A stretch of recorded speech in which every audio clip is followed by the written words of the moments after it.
Olá, seja muito bem-vindo, seja muito bem-vinda a mais um episódio do Carreira e Suas Vozes, o podcast online que abre um espaço para conectar experiências, ideias e trajetórias que transformam o mercado e a forma como nós lideramos. Eu sou Cláudia Cardillo e hoje a nossa conversa é com Paulo Brenha, um executivo sênior com mais de 15 anos de atuação em grandes multinacionais como Johnson & Johnson, Mondelez, Philip Morris, Bimbo, Shell Select e Oxo Brasil. Especialista em estratégia de varejo e experiência do cliente, hoje ele lidera uma das maiores operações da Shell Lubrificantes da América Latina. Parabéns, Paulo, seja muito bem-vindo. Tem muito mais coisa para falar de você ainda, mas é um currículo maravilhoso. Parabéns. Obrigado, Cláudia. Obrigado pelo convite. Como é bom estar aqui, podendo compartilhar um pouquinho desse bate-papo contigo aqui, com a tua audiência. Estou aqui ansioso, na expectativa que a gente vai ter um bom papo aqui, já ansioso para os próximos passos aqui da nossa conversa, viu? Muito obrigado. Que legal, fico muito feliz, porque eu tenho certeza que a gente vai poder ajudar o nosso espectador a olhar para o varejo com outros olhos a partir da nossa conversa. E eu já estou sabendo que você lançou recentemente o livro Varejo com Propósito e Resultado, que traz uma reflexão poderosa. As empresas não precisam escolher entre propósito e lucro. Esses dois pilares caminham juntos e são independentes no seu livro, né? E eu quero saber sobre esse cenário que você traz de transformação profunda aqui no nosso episódio também. Até porque ele promete mexer muito com o mercado, né? E isso é muito bom, né? Então, para você que está nos ouvindo, fique até o final desse episódio, porque eu tenho certeza que com essa exploração que nós vamos fazer sobre o varejo e como ele está evoluindo, e por que o propósito precisa sair do discurso e virar prática, os líderes e as empresas podem gerar melhores resultados e resultados mais conscientes sem abrir mão da experiência humana. Então, Paulo, me conta, você vem atuando no mercado de varejo há mais de 15 anos, e o que foi que te levou a transformar essa experiência em um livro num momento tão específico do Brasil? Maravilha, Cláudia. Você falou do lançamento aí, então fiz o lançamento no dia 8 de maio, em Goiânia, né? Trazendo os amigos, enfim, compartilhando um pouquinho desse momento ímpar para a minha vida. E eu acho que vem muito de encontro àquilo que, esse lançamento do que a gente está falando aqui. Então, eu pude enxergar ao longo desses anos, então depois de 15, esse ano completo, na verdade, quase 20 anos já, vivendo realmente o varejo pro lado de dentro, né? Então, liderando a equipe, enfrentando pressão de resultado aí, e vendo a operação, estratégia e o cliente se encontrar cada vez mais, né, nesses pilares aqui. Então, eu entendi aqui, Cláudio, que havia uma coisa muito valiosa nisso tudo, tá? Que era o aprendizado real. Aquilo que realmente eu não construí, eu talvez não tenha aprendido tanto dentro das instituições de ensino, né? Então, não é aquele aprendizado de palco, não é o aprendizado realmente da instituição, mas de campo.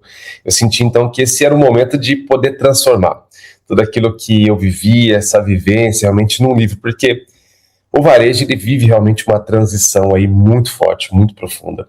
Então, muita gente ainda está tentando responder, Cláudia, aos desafios de hoje com as fórmulas de ontem, né? Com fórmulas do passado. E eu entendo que isso não funciona tão bem assim. Então, eu quis escrever justamente para gerar essa provocação, né? Essa reflexão mais funda. Então, o livro ele nasce, então, quando eu percebi que o setor não precisa mais discursos bonitos, né? Ele precisa realmente dessas reflexões, ele precisa de clareza, ele precisa realmente de coragem para poder executar, né? Cada vez mais. Então, é uma tentativa aqui, Cláudia, de organizar tudo aquilo que eu aprendi, tudo aquilo que eu vivi na prática ali. Então, eu falo de margem, falo de propósito, falo de liderança, enfim, tudo dentro desse livro aqui, porque para mim, no final do dia, eu escrevi porque eu acredito realmente que o conhecimento ele só vai ganhar sentido quando ele vai sair da cabeça aqui de quem já viveu tudo isso aí e passa a servir o que está construindo, né? O próximo ciclo realmente desse varejo brasileiro, enfim, construindo esses passos dos futuros, né? Exatamente isso, né? Lançar um livro manter o seu legado vivo, né, durante a sua vida e pós-vida, né? A gente costuma querer ser lembrado pelo nosso melhor, né? E eu já lancei livros individuais e como curadora são 12 livros, esse ano eu lanço mais 2 na Bienal do Livro, e é sempre um novo projeto, é sempre um novo filho, uma nova gestação, e é sempre uma das datas mais felizes da minha vida, da nossa vida, né? E você deve ter vivido muito isso no lançamento do seu livro, né? Porque a gente percebe que o olhar da família, dos amigos, muda em relação a isso, principalmente quem trabalha com a gente, né? Porque passa a ver a gente de uma maneira diferente, porque você se torna especialista no assunto. Você acredita que a pandemia tenha mudado a forma em que o cliente se comporta no mercado, e foi isso que despertou essa mudança no mercado tão profunda dessa forma e tão rápida? Cláudia, a pandemia nos ensinou muita coisa, né? Então, veja que coisas que a gente não tinha antes, elas foram aceleradas realmente com a pandemia. Então, o olhar teve que mudar. A gente precisa olhar com um olhar um pouco mais clínico para os negócios. Então, o nosso cliente mudou bastante também, a forma de fazer negócio mudou muito, né? Então, a tecnologia ela evoluiu, mas também a forma de como o cliente se comporta evoluiu bastante. Então, com a pandemia, a gente pôde enxergar e pôde ver essa aceleração em algumas frentes. Exemplo, o cliente hoje ele chega um pouco mais consciente para a compra dele, né? Então, antes não tinha tanta informação assim, ele chega um pouco mais aprofundado. Por quê? Ele tinha um pouco mais tempo de pesquisar, ele ia trazer muito mais o produto ali, ele mergulhava muito mais nisso aí. Então, hoje, o cenário mudou completamente. Não digo completamente, mas mudou muito, né? Porque veja que o cliente está muito mais preparado. Então, com esse acelero ali dessa tecnologia da pandemia, essas novas pesquisas, enfim, tudo que foi feito ali, ele chega no ponto de venda mais preparado, ele chega com mais informações, ele já tem o review do produto, ele já sabe o preço do concorrente. Então, mudou muita coisa, mudou a dinâmica de consumo, né? Então você acredita que na prática o que mudou foi que o cliente está mais exigente e ele pesquisa mais hoje? Tá, Cláudia, sim, porque pensa que tem uma pesquisa de Harvard que afirma que 95% do consumo ele é inconsciente. Isso é uma realidade, isso é uma verdade. Mas veja que essa inconsciência, vamos dizer assim, de consumo, automaticamente o cliente chegava no mercado e não tinha talvez tanta informação daquele produto. E mercado eu digo aqui não só de alimento, eu digo uma varejista de roupa, estou falando realmente no cenário varejista como um todo. E aí automaticamente ele ia por indicações ali, alguma promotora, alguém fazendo esse trabalho de indicação em loja. Hoje a gente já sai com isso tudo pronto. Então, os pontos de contato de uma marca, ele começa muito antes do que a gente imagina. Então, automaticamente, o cliente já chega preparado. Ele já chega ali entendendo qual que é o preço, o que realmente ele está disponível para pagar, qual que é o preço do concorrente realmente que está acontecendo, porque as promoções nos atacam todos os dias, né, mostrando para a gente ali uma série de coisas. Então, ele está mais consciente nesse sentido. Tem sim mais informação, tem sim mais dados nas mãos. Então, foi-se um desafio maior agora, cria-se um desafio maior. Como é que a gente consegue, então, criar estratégias para esse tipo de consumidor, né? Então, é um pouco que eu trago no livro, essas provocações, tá, Cláudia? De usar a tecnologia, de gerar realmente uma experiência de consumo melhor, porque, querendo ou não, é o que a gente precisa atrair dos nossos clientes, tá? Cativar, né? A gente precisa realmente tratar o cliente como um amigo e não como parte de um negócio, né? Querendo ou não, esse tipo de reflexão, ela mexe muito com o mercado, né? Porque aí as pessoas começam a pensar no que elas estão fazendo e se elas estão fazendo corretamente, né? Cadê seu livro? Deixa eu ver, mostra seu livro aqui pra gente. Varejo com propósito e resultado. Que legal, capa linda, parabéns. Obrigado. E a capa vermelha junto com a amarela, ela já desperta, né, esse senso de urgência, né, essa vontade de consumir, né. No livro, você propõe que o propósito não seja só discurso, seja método. Onde que as empresas costumam errar ao tratar desse tema, Paulo? quando a gente olha para esse cenário e talvez a palavra propósito ela fique um pouco solta e usada talvez em vários pontos. Então, o erro mais comum que eu vejo aqui que tratar propósito como peça de comunicação, quando ela deveria realmente ser um critério de decisão, tá? Então, pensa que muita empresa, ela fala sobre propósito. Muita empresa, ela discursa isso aí nos eventos, ela escreve isso lá no site, enfim, ela coloca isso na parede. Então, é muito fácil a gente enxergar hoje em dia missão, valores, enfim, tudo mais ali, né? Então, tem muita campanha, tá, Cláudia, que a gente olha, mas ela não está levando realmente esse discurso aqui lá para o fundo do negócio, que é a liderança, lá na ponta, entendeu? Não está levando isso aqui lá na experiência do cliente, né? Então não está transformando isso aqui realmente como uma obra de resultado. Então é aí que realmente tudo vai perder força, porque pensa que o board vai desenhar algo real, vai desenhar um negócio bonito, enfim, vai criar todo esse propósito, mas acaba não escalando isso, não acaba descendo isso lá no ponto principal, né? Então isso vai perder força, porque para mim propósito ele não pode ser só esse slogan emocional, só essa frase que está escrita lá e tudo mais, né? Então, se tiver tudo isso desconectado da operação, né? Então pensa que ela precisa realmente aparecer na planilha do Mix, ela precisa aparecer no jeito que a liderança vai liderar lá na política comercial, ela precisa aparecer no relacionamento aí com os parceiros, a forma que a gente trata os parceiros nossos clientes, enfim, todo esse cuidado com a equipe, né? Precisa gerar realmente uma coerência ali entre tudo aquilo, Cláudia, que está se prometendo e tudo aquilo que está sendo entregue, né?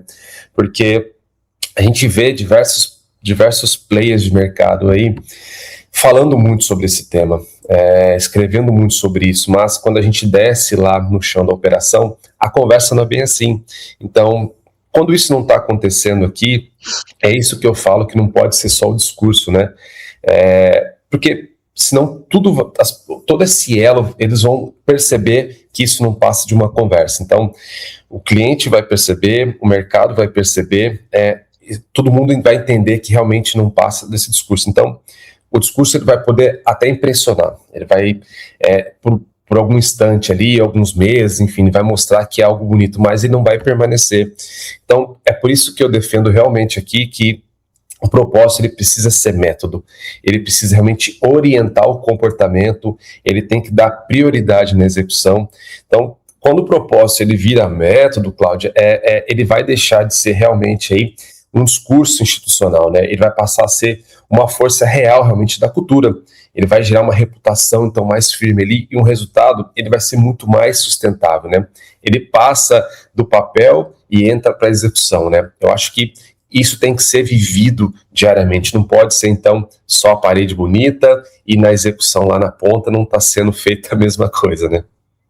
Exatamente, principalmente num ano em que a gente tem muito fator externo, a gente tem a Copa, nós temos também a implantação da NR1, que traz a mudança com relação à saúde mental e riscos psicossociais, depois nós temos eleição, e todos esses fatores, eles vão mudando e modelando o mercado também, empurrando o mercado de uma forma diferente. Como é que você vê isso? Cláudia, eu acho que não existe outra maneira a não ser esse ponto que eu trouxe, né? A gente precisa realmente priorizar isso aí. Então, quando a gente fala, por exemplo, de NR1, esse cuidado, esse pilar humano, é algo que eu prego já há muito tempo. Antes de qualquer resultado, antes de qualquer coisa, existem as pessoas. E a gente precisa realmente priorizar, porque o que movimenta, não só o varejo, mas qualquer negócio, são as pessoas. Então, pensa que quando a gente fala de NR1, principalmente aqui, se a gente tem ali uma empresa colocando que está priorizando o funcionário, que está realmente colocando o valor necessário, mas não está cumprindo realmente as escalas, as folgas, enfim, tudo que tem que cumprir lá na ponta. Não está dando realmente um suporte ali psicológico, vamos dizer assim, para o time lá na ponta, ou seja, o time está realmente de uma forma geral, a organização como geral. Então pensa que a gente está a um clique de qualquer coisa. E aí a empresa prega realmente, a companhia prega que é uma empresa que está olhando para esse pilar humano, mas quando um dos seus colaboradores, enfim, ou uma cadeia de colaboradores não está tendo esse reflexo ali do que está sendo escrito para o que está sendo vivido. Então, automaticamente, as pessoas vão para as redes, vão falar sobre, isso começa a desmoronar, né? É um castelo de cartas, né? Então, precisa viver essa realidade. Tudo aquilo que se escreve, que se fala, tem que ser vivido. E a gente vê muito hoje com essa onda de TikTok, enfim, com o Instagram cada vez mais forte, YouTube, enfim, as pessoas indo para as redes realmente falar sobre, colocando realmente ali os seus pontos de vista, né? Então, não tem como não viver o que se escreve. Talvez antigamente, Cláudia, quando a gente não tinha esse acelero das redes, as empresas conseguiam maquiar de alguma forma. Hoje não tem como. Hoje você realmente precisa viver aquilo que você escreve, aquilo que você prega. Porque senão é questão de tempo, isso vai desmoronar, viu? É interessante a visão que você trouxe, principalmente com relação ao castelo de carta, porque é exatamente isso, né? É tão rápido, as pessoas elas vão para as mídias sociais em tempo real, elas conseguem quebrar a reputação, manchar a reputação, ou então tirar a reputação de uma empresa que não está trabalhando exatamente como ela prega, né? Então a missão e valores ela não pode ser só um cartazinho na parede ou uma informação no site, ela realmente precisa acontecer na prática, né? E trazendo para a questão interna, né, dos gestores, muitos gestores ainda veem a margem como vilã. Por que essa visão ela é tão limitada e como é que o seu livro propõe ressignificar esse conceito? Olha, Cláudio, é uma ótima pergunta, tá? Porque eu acho essa visão totalmente limitada porque ela parte de uma leitura superficial do negócio, né? Então, quando eu coloco que margem não é vilã, margem ela é condição de continuidade, né? Porque sem margem a empresa ela pode até crescer por um tempo, mas ela vai crescer cansada, ela vai crescer vulnerável e ela vai crescer sem essa capacidade de reinvestir, né? Então, o problema é que durante muito tempo, parte do varejo ele se acostumou realmente aí a associar, Cláudio, resultado apenas por volume, giro e faturamento. A gente fala assim, pô, o varejo ele é muito agressivo, o varejo é nervoso, a gente precisa vender, vender, vender. É muito volume, né?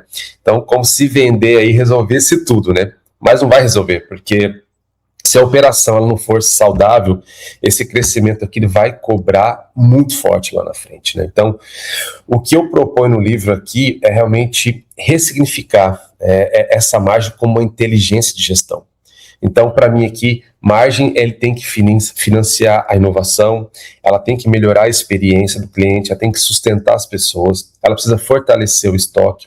É um pouco do que eu estou trazendo aqui, então ela precisa dar uma musculatura realmente aí para a expansão, né, e proteger realmente a empresa de um cenário de pressão, principalmente em momentos que a gente vive e onde cada vez mais os fatores externos eles vêm realmente aí nos sufocando em algumas situações. Então a gente tem a questão quando fala das taxas das buzinhas, por exemplo, ali, que é um fator externo, quando a gente olha aí a questão da falsificação, enfim, são coisas que vão pressionando o nosso valor, o nosso varejo interno. Então, ela não pode ser construída aqui contra o cliente, mas também ela não pode ser sacrificada por uma ansiedade comercial, tá?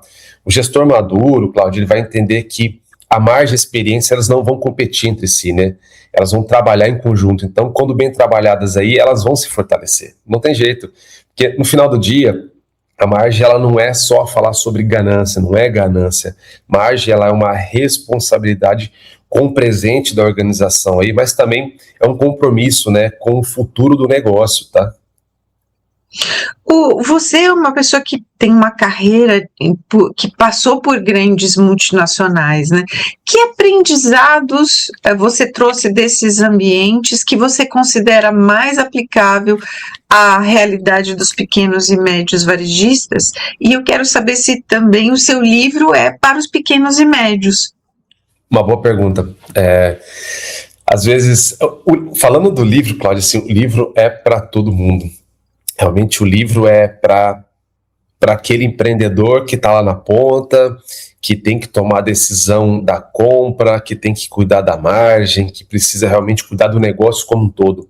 Então, o livro é de uma maneira simplificada para todo mundo, desde um gestor, um C-level, até realmente essa parte mais operacional do negócio, tá? Quando a gente fala realmente das multinacionais, é aí que muita gente imagina que o aprendizado vindo aqui, o Cláudio, dessas grandes multinacionais, elas vão servir apenas para essas estruturas enormes, né?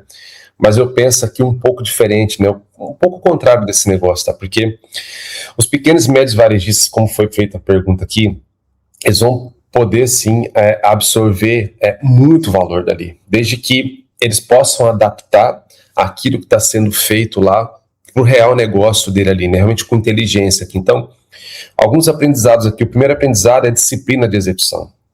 A gente enxerga isso muito forte dentro das grandes organizações, tá? Então, não adianta a gente ter uma boa intenção sem rotina, sem acompanhamento, então, sem uma clareza realmente de prioridade, tá? Então, o segundo ponto aqui é a gestão por indicador. Quando a gente olha os grandes resultados de grandes companhias aqui, existe realmente uma gestão muito forte de indicador, eles são os indicadores relevantes, né? Então, não dá só para ser no feeling, é o que a gente vê muito realmente nos pequenos negócios, né? Então, mesmo uma operação pequena, ela precisa realmente entender aí o que vende, onde que ela ganha dinheiro, onde que ela está perdendo eficiência, qual que é o tipo de cliente. Então tem que realmente ter esses indicadores muito ali na mão, que a gente fala que varejo é sentir na veia, né? A gente sentir o sangue ali pulsando. Um terceiro ponto é a consistência de cultura. A gente vê isso muito consolidado e construído por áreas dentro de grandes corporações, organizações. A gente precisa trazer isso realmente para pequenos e médios varejistas também. Então, as empresas fortes, Cláudia, elas não dependem só de um líder brilhante ali, né, de uma pessoa que vai resolver tudo. Então, ela realmente vai construir um padrão, vai construir um ritual, vai ter um alinhamento, vai ter responsabilidade, né? Então, precisa realmente ter esses pilares, ter, enfim, tudo isso muito bem conectado. E eu acho que um quarto, último ponto aqui, é o foco no cliente. É uma maneira realmente de ter isso de uma maneira estruturada. Às vezes a gente vê pequenos e médios aí varejistas, pequenos e médios negócios, não cuidando disso aqui de uma maneira estruturada. Então, a gente não basta a gente só gostar de atender bem, é preciso realmente desenhar uma experiência ali com método, é preciso a gente entender qual que é o perfil do nosso cliente. A gente tem uma série hoje de ferramentas que podem nos ajudar para isso, tá? Que realmente chegam ali a um custo acessível para esses pequenos e médios varejistas. Então, o que vem aqui dessas grandes multinacionais, Cláudio, e serve para o pequeno varejista não é burocracia, tá? Então, estou falando aqui que é clareza de gestão, é processo, é capacidade realmente aí de repetir tudo aquilo que está funcionando nas grandes lá e fazer isso aqui dentro do pequeno e médio. Isso vai fazer uma diferença enorme. E o resultado vai vir. O resultado surge realmente aí cada vez mais claro quando esses pilares são aplicados, tá? Mesmo que a gente precise adaptar do grande para o pequeno, porque as proporções são diferentes, a metodologia e o exemplo, o modelo, eles já estão prontos. Então, é só a pessoa olhar para frente e ter a coragem, né, para poder implantar isso dentro da empresa, porque realmente exige coragem, é sair da zona de conforto, né, do que você já está acostumado a fazer, e aquele velho ditado, né, sempre fiz assim, por que eu preciso mudar agora? Porque se você não mudar agora, você morre no mercado, né, então é a hora de mudança mesmo, né. Cláudia, não tem um outro caminho. Às vezes eu vejo empreendedores. E assim, eu tive a oportunidade de passar por alguns canais dentro da minha carreira, e às vezes eu vejo o pequeno empreendedor muito preso nisso. Ah, mas eu não posso fazer porque isso vai gastar, eu não posso fazer porque não tenho ferramenta para isso. E com o acelero hoje da inovação, a gente vê que está ali para todo mundo. Está ali um passo realmente para todo mundo. O que basta realmente é mudar essa cultura. E para mim, o pilar principal realmente de resistência dentro de uma mudança é realmente a parte humana. Porque pensa que você tem ali um consumidor que já tem, um empresário de 30, 40 anos tocando aquele pequeno negócio, o negócio da família e tudo mais. E aí ele segue nesse rito, né? Poxa, sempre foi assim, vou manter assim, o negócio está dando certo. E a gente vê negócios morrendo por isso, né? Então, pensa que eu já entrei em lugares que a forma de pagamento era só dinheiro dinheiro, não aceitava cartão, não tinha Pix, não tinha nada. Eu falo, poxa, gente, como assim, né? Ah, não, porque eu não confio nisso. Então pensa que coisas desse nível ainda existem.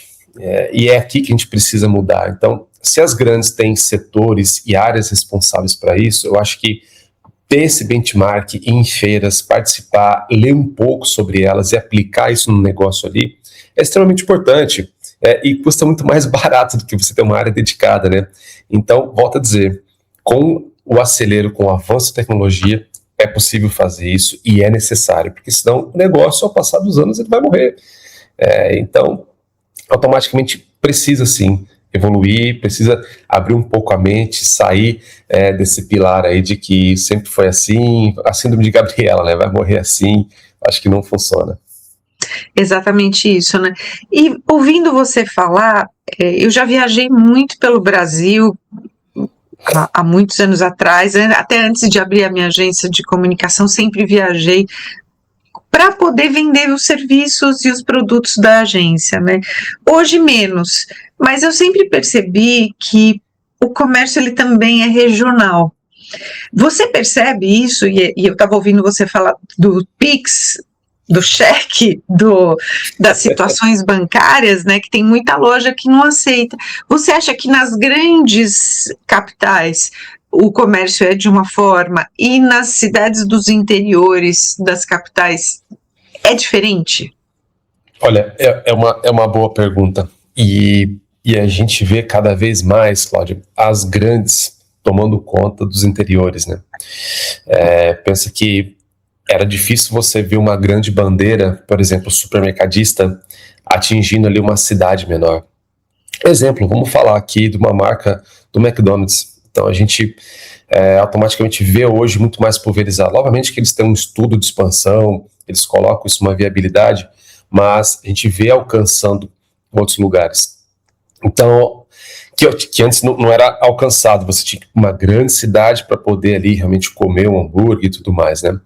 Então veja que essa dinâmica precisa mudar. Existem sim os negócios regionais, os negócios locais, isso é fato, principalmente tem cidades menores que colocam o nome ali, né, do estabelecimento. Então, exemplo, quando a gente olha para o estado do Goiás, lá uma cidade X, coloca o nome da cidade e o nome do estabelecimento, enfim, sim.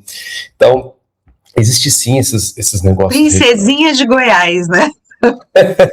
Princesinha de Goiás, exato, tem muita coisa, Intubiara Pneus, enfim, tem muita coisa assim, Goiás Pneus, enfim, tem muita coisa nesse sentido.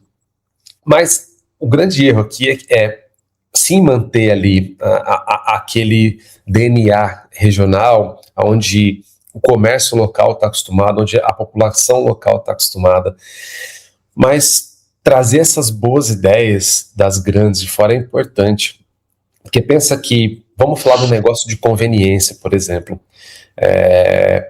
para uma capital, para uma São Paulo capital, o negócio de uma loja de conveniência é diferente a mecânica de consumo do que uma loja de conveniência do interior. Então, por exemplo, na loja de conveniência da capital é muito mais agilidade, você precisa ser rápido, é tudo muito corrido, então as pessoas querem pegar, quer essa conveniência, quer agilidade, quer ir embora, quer resolver uma dor ali, um problema. Para o interior, as pessoas encontram isso como um ponto de encontro, é passar um tempo, realmente é um point da galera ali, né? Então, obviamente que essa dinâmica e a forma de entender ali tem suas particularidades e precisam ser aplicadas. Então, precisa sim ter esse traquejo, vamos dizer assim, de entender o consumidor, entender qual que é o momento, entender ali. Então, construir negócio hoje, principalmente um negócio a nível nacional, você precisa entender sim as particularidades regionais. Nem todo local vai falar de uma maneira que outra conversa. Então, você pode abrir hoje uma loja de conveniência bandeirada, como diga assim, de uma marca lá no interior de São Paulo, mas você pode abrir lá em São Paulo capital, as dinâmicas vão ser diferentes de consumo. E é isso o gestor precisa estar muito bem antenado, tá, Cláudio? Até o nome, né? A gente estava falando que muitos nas cidades pequenas colocam o nome. é extremamente importante porque a linguagem é outra, as cores são outras, né, da capital para o interior, porque a gente vive no nosso dia a dia aquele bairro, aquela região que é diferente do interior. Eu nasci no interior, eu nasci em Bauru e passei minha vida inteira visitando os primos. Legal. Você é de lá? Eu tinha uma família, a parte da minha família morou em Bauru, conheço muito bem Bauru. A minha família é natural de Andradina, interior de São Paulo, um pouquinho mais para frente. Pertinho, é mais quente ainda, né, Andradina, mais do que Bauru, né? E a gente sabe, vivendo no interior, que existem muitas mudanças, principalmente porque é tudo feito muito na confiança, né? Que é o que você falou atrás do Pix, né? Que tem muita gente que não aplica ainda porque não acredita, né? Então, a gente realmente precisa, o dono do seu empreendimento, o empreendedor, ele precisa prestar atenção àquela região em que ele vive, porque é extremamente importante ele fazer parte, né? Ele se sentir e o público sentir que ele pertence àquela região também, né? Porque não adianta eu sair daqui e querer abrir alguma coisa no interior hoje, porque eu sou estrangeira no interior. Então preciso me adaptar também a isso. E a gente tem isso muito forte, né, Cláudia, no Brasil, e tem alguns estados que realmente defendem realmente o comércio local. Eu vi isso muito, por exemplo, em Minas Gerais, as marcas regionais, elas são muito fortes. Então, automaticamente ali, a dificuldade de você entrar com uma marca nova é muito difícil, porque as pessoas defendem realmente o negócio regional, o negócio do estado ali. Poxa, é uma marca de Minas Gerais. Então, como é que a gente vai comunicar para aquele tipo de público? E isso é importante, realmente entender o negócio regional. Obviamente que, você disse, né, se você abrir um negócio no interior, você é uma estrangeira lá. E é fato, porque, querendo ou não, o empresário local, ele conhece muito mais das particularidades dali. E aí, quando você monta um negócio desse, é como a gente estava falando há pouco, é sobre cultura. Como é que a gente realmente vai viver isso de uma forma que a gente possa emergir realmente lá.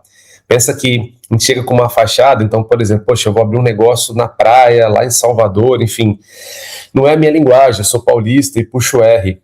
Então, como é que eu vou querer chegar lá falando o sotaque regional forçado, né? Então, não é o negócio, eu vou criar uma barraquinha com algum dizer local lá. Não é aquilo que eu vivo, automaticamente a comunidade local vai sacar isso aí. E aí o negócio vai ser meio que boicotado, porque pensa que eu não estou vivendo. Então é mais fácil eu, como paulista, montar um negócio, falando, poxa, eu sou um paulista, montando um negócio aqui na praia em Salvador, e para atender vocês bem. Então acho que é um pouco sobre essa realidade, sobre a mensagem verdadeira que a gente precisa entregar, né, para o negócio. A gente está vivendo um momento de um mercado muito transparente, de pessoas que acreditam muito mais na genuinidade, em ser verdadeiros. Então a gente precisa prestar atenção nisso também, né? Sim. E voltando à questão da liderança, Paulo, você no livro defende que liderança não é cargo, ela é prática cotidiana. O que muda quando sai da ideia do discurso e chega no chão da loja? Cláudia, muda tudo, né? Porque a liderança ela vai deixar de ser esse símbolo, né? Vai passar a ser presença. Então a gente está falando muito sobre presença, eu tenho falado isso muito no livro, sobre a presença, sobre o chão de loja, né? Então, no chão de loja ali, a liderança ela não vai se provar só pelo crachá, tá? Ela se prova realmente pelo comportamento diário. Não tem mais aquele líder de comando e poder. Eu sou o cara que mando, realmente faz o que eu estou mandando e não o que eu estou fazendo, então isso não existe. Então, é a forma como o gestor orienta, como é que ele corrige, como é que ele desenvolve, como é que ele está reconhecendo ali, vai sustentar realmente esse padrão, né? Então, isso é importante. Então, como é que a gente como é que o líder vai reagir sobre essa pressão? Então, quando essa ideia ela sai desse discurso bonito ali, a equipe ela vai perceber que a liderança não é só sobre mandar, é sobre dar a direção, é sobre dar realmente o rumo aonde seguir. Então, para mim não é só sobre cobrar no grito, não existe mais isso aqui, é construir realmente um ambiente para que o resultado ele possa acontecer com clareza, ele possa acontecer com responsabilidade, né? Então, o líder presente aqui, ele vai mudar todo o clima, ele vai mudar realmente o ambiente, ele vai mudar a execução. Ele vai mudar a experiência do cliente lá na ponta, né? E eu acredito muito nisso, tá, Cláudio? Porque a cultura, ela não desce por memorando, ela vai realmente se espalhar aí pelo exemplo. A famosa liderança pelo exemplo, né?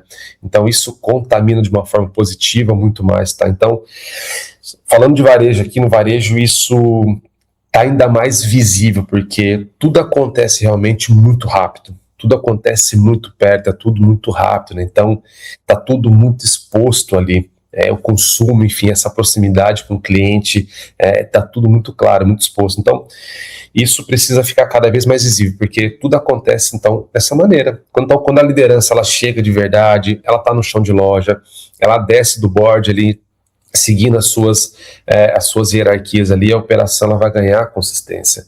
Ela vai ganhar, a equipe vai ganhar muito mais, porque a equipe vai trabalhar muito mais segura.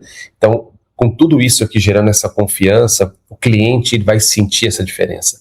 O cliente realmente vai sentir parte desse negócio, porque existe realmente aí critério, existe realmente coerência em todas as etapas, tá? Então, não pode ser só discurso. Realmente precisa ser um processo e precisa ser realmente vivido isso no dia a dia, tá, Cláudio? E ouvindo você falar, eu visualizei muito aquela cena que a gente costuma ver muito em filmes, né? O líder ou o dono no andar de cima, por trás da janela, olhando toda a operação acontecer embaixo, né?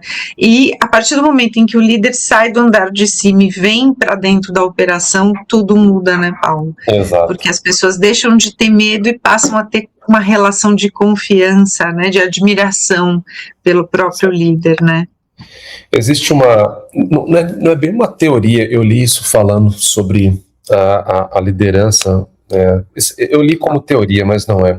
A teoria do baile, que fala muito sobre a liderança, e onde o líder realmente está em cima ali, realmente a festa acontecendo na parte de baixo, né, o líder enxergando ali, vendo quais são os passos, enfim, tudo mais, mas dado o momento ele está no meio também, ele está bailando, ele está dançando realmente ali com os seus liderados. Isso mostra que realmente o líder precisa enxergar a operação, mas ele precisa também fazer parte do negócio.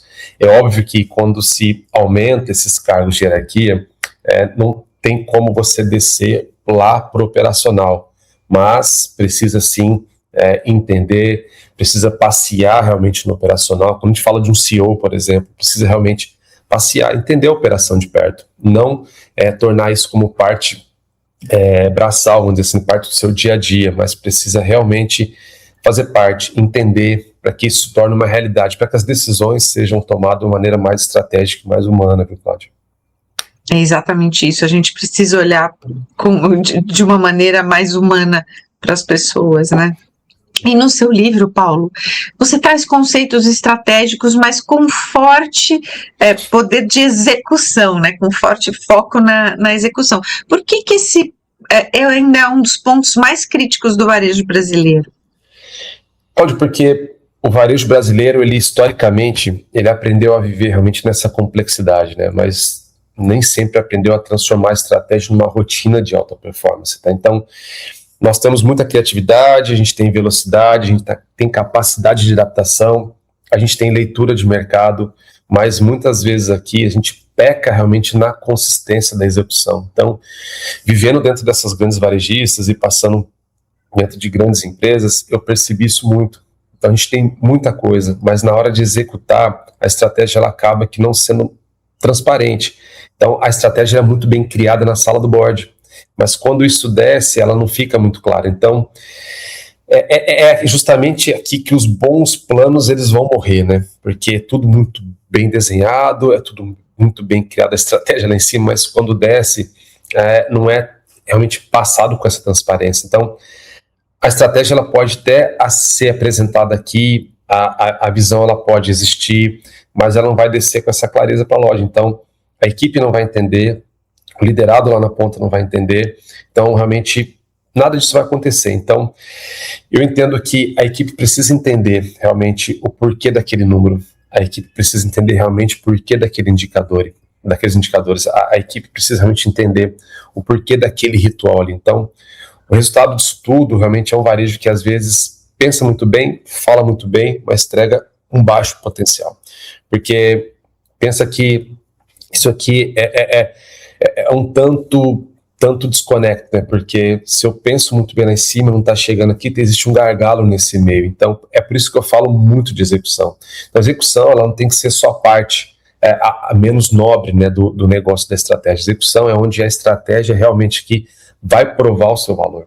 Então, realmente é no detalhe, é no padrão, é na cadência, é no acompanhamento, é na correção da rota no dia a dia ali que as coisas acontecem, o resultado vai aparecer, né? Então, no Brasil, onde a pressão pela margem ela é cada vez mais apertada, a competitividade, realmente a experiência ela é enorme, executar bem deixou de ser um diferencial. Então, ela precisa realmente virar uma condição básica de sobrevivência aqui e de um crescimento sustentável, porque não adianta a gente ter uma estratégia muito bem elaborada no papel se ela não é executada na ponta. E é a execução que vai gerar a estratégia em resultado, viu? Preciso olhar com muito critério para isso, né? E nós estamos vivendo um momento muito desafiador, Paulo, que é o momento da inteligência artificial no mercado, né? E a tecnologia ela é recorrente no setor. E você fala em tecnologia com alma. O que significa isso na prática? Maravilha, as pessoas têm me perguntado muito isso e quando eu tenho palestrado, a oportunidade que eu tenho palestrado de palestrar pelo Brasil, um exemplo claro aqui, pensa que a Cláudia entrou ali num chatbot para uma loja de roupa, por exemplo, para bater um papo e vir sobre um determinado produto e você recebe ali 3, 4 passos. Um para isso, 2 para não sei o quê, 3 para aquilo, aí você começa a responder e trazer. Aquilo vai enchendo, né? Você não cria conexão. Então, tecnologia, como para mim, é quando a inovação ela não vai servir realmente só para impressionar, mas ela vai melhorar realmente a vida de quem está comprando, de quem vende e de quem está operando realmente o negócio aqui. Então, em termos muito práticos aqui, esse exemplo que eu trouxe, isso vai significar aí que usar a tecnologia, ela precisa reduzir realmente esse atrito, e precisa aumentar realmente essa inteligência mais humanizada do negócio, né? Então, pensa que como é gostoso a gente, mesmo sabendo que é um chatbot operando ali, você tem uma resposta mais humanizada, parece um bate-papo realmente com uma pessoa que você está conversando. Isso te gera até engajamento, vai te gerar realmente uma fidelidade ali. Ao contrário de você receber uma ligação, tipo, olá, eu sou de tal empresa. Isso não tem alma nenhuma. Ou essa mensagem que eu trouxe agora há pouco ali, né, falando, enfim, desses passos ali, não conecta com ninguém.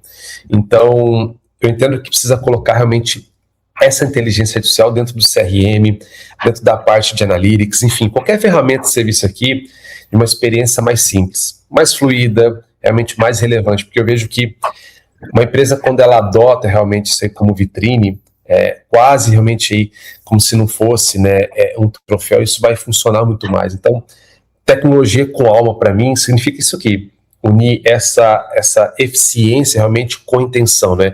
É lembrar que toda inovação, ela só faz sentido realmente quando ela preserva realmente algo essencial, né? Que é essa dimensão humana do negócio ali. Acho que esse é o ponto principal.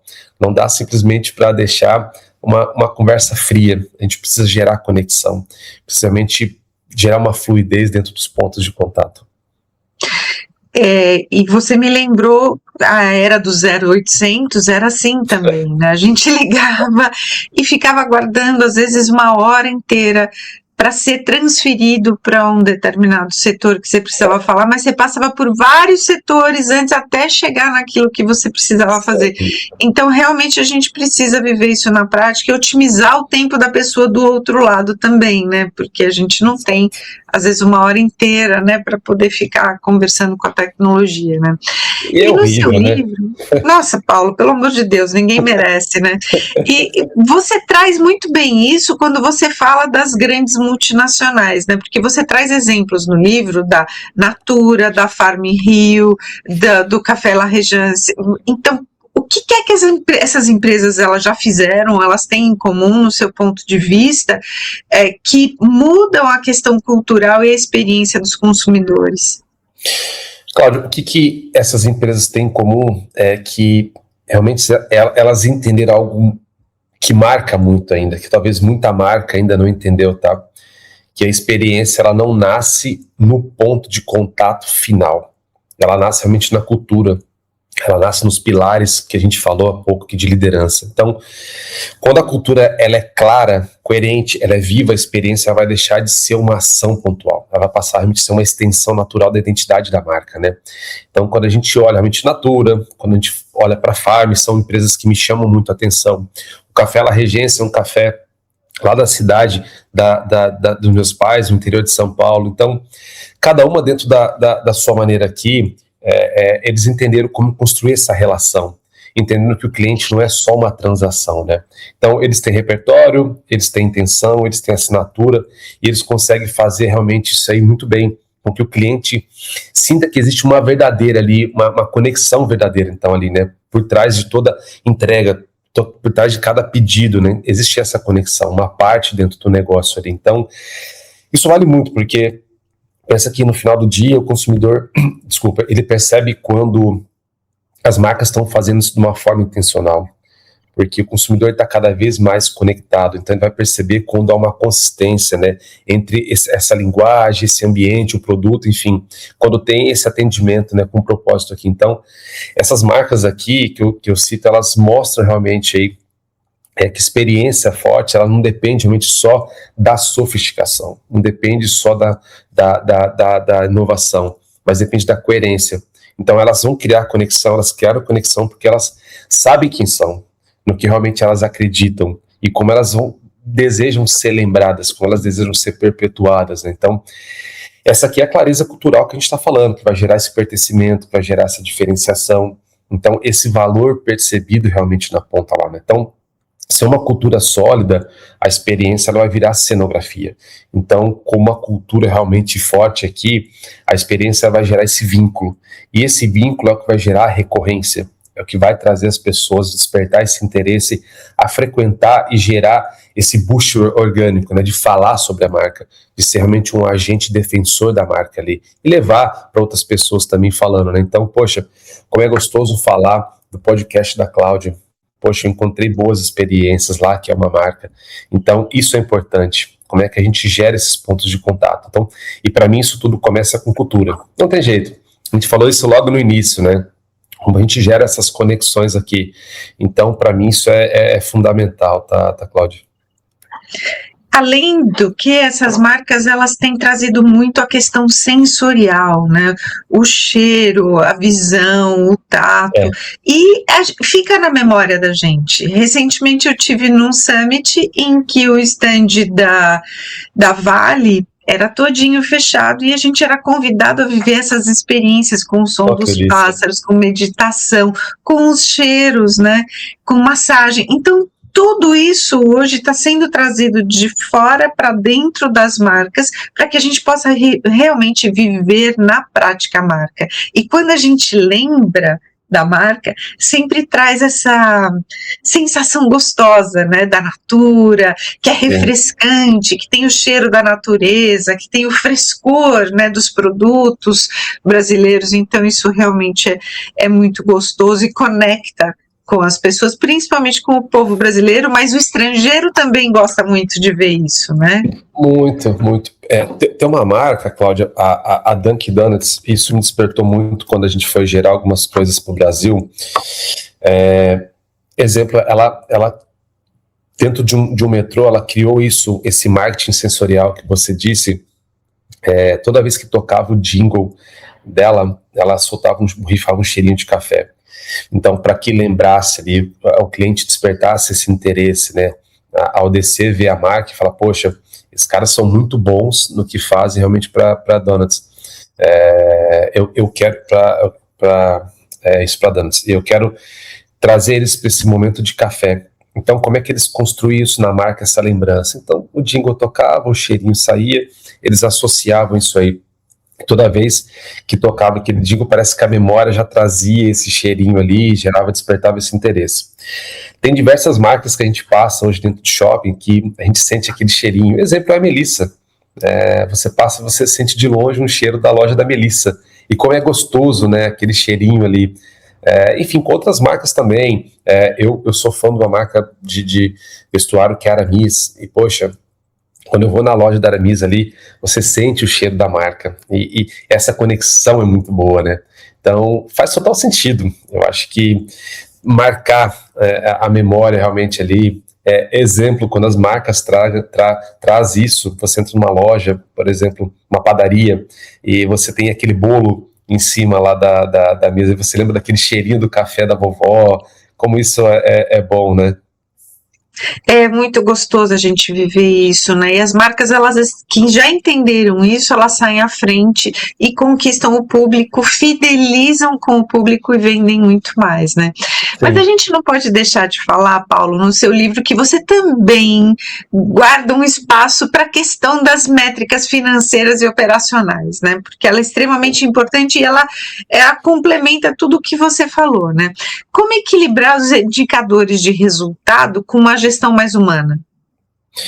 Eu acredito aqui que esse equilíbrio acontece quando a empresa ela entende que o indicador é a ferramenta de gestão aí, não é um instrumento de desumanização. Então, métrica é fundamental, porque sem número aí a decisão ela vai virar uma opinião, e a opinião pode ser muitas vezes enviesada, né? Então, mas o número precisa vir acompanhado aqui de contexto. Então, o contexto que eu falo é de escuta, é de responsabilidade. Então, uma gestão, ela não é uma gestão sem cobrança. É uma gestão que cobra realmente com clareza, com justiça, com critério e com suporte. Por isso que a gente precisa realmente dessas métricas aqui, tá? Então, o problema começa quando o indicador ele vira só um fim. Então, em si ali, né? E a empresa, ela esquece, né, realmente que tá por trás dele aqui. Então, existem pessoas, existe processo, dificuldade, potencial e tudo mais. Então, eu gosto realmente de olhar aqui pro resultado e perguntar se não só o que aconteceu, mas o porquê que aconteceu, o que precisa ser corrigido e como realmente desenvolver realmente ali aquilo que está na ponta. Então, quando a gente olha para essas métricas, obviamente que a métrica financeira tem que suportar o negócio. A gente está falando de indicadores de performance, a gente está falando de sell-in, sell-out, a gente está falando de margem, de NPS, a gente está falando de uma série de coisas aqui. Então, precisa sim de um olhar crítico, mas precisa também entender o que está por trás do indicador.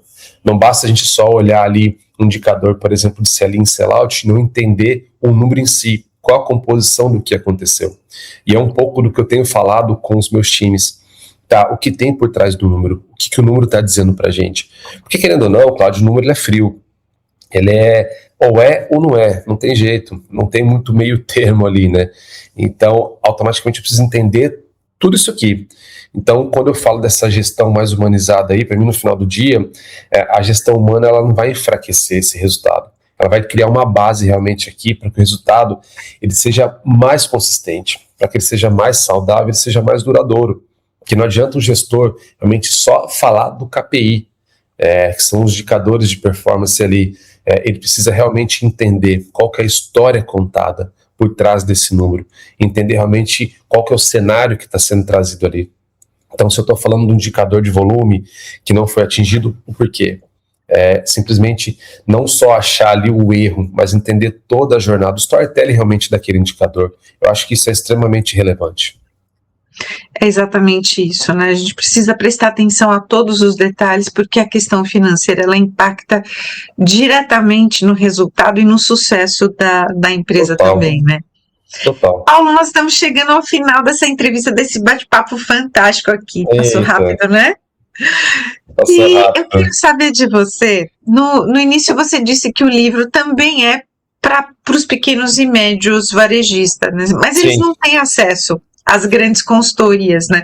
O que é que eles podem encontrar no livro que pode suportar o dia a dia, pode ajudar no dia a dia na prática? Olha, Cláudio, nosso papo foi muito bom aqui, eu tô super contente da gente, enfim, falar um pouco sobre esse contexto aqui, e que papo gostoso, né? Quando a gente fala do que o pequeno varejista, enfim, o C-Level, o diretor, enfim, diversos públicos vão ler esse livro, que estão lendo esse livro aqui, ele pode esperar realmente encontrar um conteúdo que vai conversar com a realidade, né? Não só com essa fantasia. Então eu escrevi pensando muito mais nesse profissional, tá? Quando a gente fala aqui do pequeno varejista, realmente é aquele que acorda cedo, é aquele que resolve o problema o dia inteiro, é aquele que lida com a equipe, é aquele que lida com o fornecedor, com o cliente, com o caixa, enfim, com todo mundo, né? Com a concorrência. E ainda no final do dia ele precisa tomar essa decisão, né? Com pouco tempo, porque diante dessa pressão como um todo aí, ele precisa tomar algumas decisões. Então, o livro, ele nasce realmente nessa busca para traduzir realmente esses temas aí que às vezes vão parecer sofisticados demais. Então, como propósito, como margem, como experiência, como IA, como tecnologia, como que a gente vai falar de tudo isso aí? Poxa, onde eu vou encontrar todo esse negócio? Então, como eu vou falar de cultura, como é que eu vou falar de execução, realmente, para uma linguagem aplicável ali, uma linguagem realmente do dia a dia, mais clara. Eu não quis ser muito técnico nesse livro, porque existem diversos livros falando de técnica, eu sou apaixonado por esses livros, mas eu quis traduzir um pouco desse dia a dia. Então, não é um livro para ficar bonitinho só lá na estante, né? Na estante, é um livro realmente para gerar essa provocação na prática. Então, para ajudar o varejista aí, Cláudio, a olhar e melhorar todo o seu negócio, né? Fazer as perguntas mais inteligentes, as perguntas corretas, para evitar esses erros realmente silenciosos aí, né? E estruturar realmente essas decisões aí com mais clareza. Então, o pequeno varejista, que talvez ele não vai ter tanto acesso a essas grandes consultorias, né? Mas ele pode sim, então, construir uma gestão mais madura, ele pode construir uma gestão mais coerente, mais rentável para o negócio também para ele. Então, isso o livro realmente cumprir aqui esse papel, né? Ele vai sair dessa leitura com isso aqui. Então, menos ilusão, mais consciência e mais direção, para que possa realmente transformar aqui, Cláudia, a rotina em resultado. Esse é o meu objetivo, é isso que eu espero que as pessoas possam realmente sair com essa visão da leitura do livro, viu?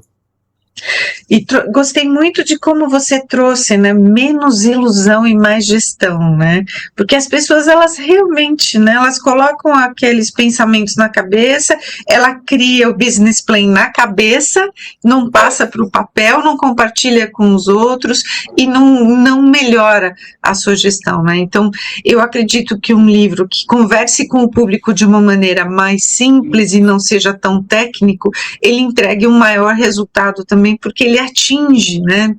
Ele conecta mais rapidamente o assunto, a Sim. dor, né, do que o empresário vive, né, o pequeno varejista vive, né?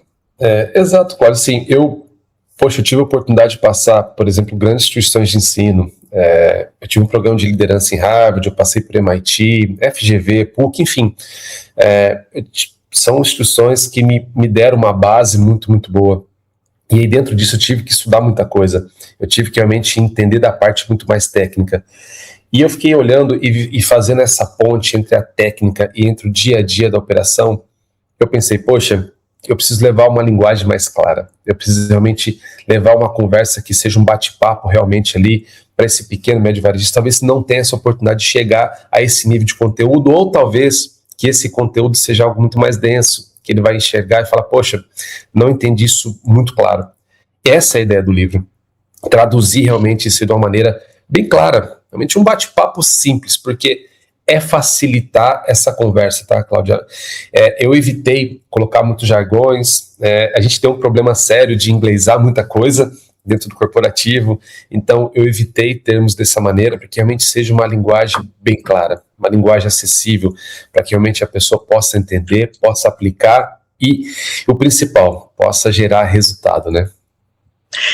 Parabéns por essa sua visão, por essa sua sensibilidade, né, em traduzir de uma forma mais simples, porque você pode semear, derramar conhecimento aí sobre muito mais pessoas do que se você for somente o técnico, né? Então, desejo muito sucesso para você nesse novo livro, que te abra portas para poder ensinar as pessoas, porque quando nós somos educadores, nós temos essa missão também de viver na prática, né, e de poder passar o conceito que a gente tem, né. Então, desejo que chegue a muitas empresas que normalmente não poderiam estar como as empresas das capitais, né. e que seja um grande sucesso para você. Paulo, muito obrigado pela tua presença aqui. Essa conversa foi muito necessária para que as pessoas possam entender que nós vivemos realmente esse momento de mudança. Ficou muito claro aqui que o varejo exige que as mudanças elas sejam mais estratégicas, né? Elas saiam do papel e comecem a viver na prática com coerência, com execução e, acima de tudo, com conexão verdadeira com as pessoas, né? Perfeito. Cláudia, eu que agradeço esse bate-papo. Poxa, para mim foi super gostoso poder estar falando aqui contigo, compartilhar um pouquinho do livro, compartilhar um pouquinho dessas experiências. A troca foi muito rica. Obrigado aqui pela tua audiência. Eu espero que realmente esse livro encontre diversas empresas aqui e realmente possa disseminar esse propósito, esse resultado aqui que eu tanto prego no livro. Obrigado, viu? Muito obrigada, Paulo. Mostra de novo o seu livro pra gente, por favor. Uau, parabéns. Que seja realmente um guia prático para quem vive os desafios do dia a dia no varejo, né? Especialmente para essas pessoas que buscam resultados conscientes com recursos que já tem disponível no livro, né? Muito obrigada pela sua presença e muito sucesso. Eu que agradeço. Obrigado, Cláudia. Um abraço. E para você que esteve nos ouvindo até agora, se esse episódio trouxe insights importantes para você, compartilha com o seu time, compartilha com o seu líder, compartilha com o seu gestor para que ele possa repensar o futuro do varejo com mais liderança. Eu sou Cláudia Cardillo e te encontro no próximo episódio do Carreira e Suas Vozes. Tchau!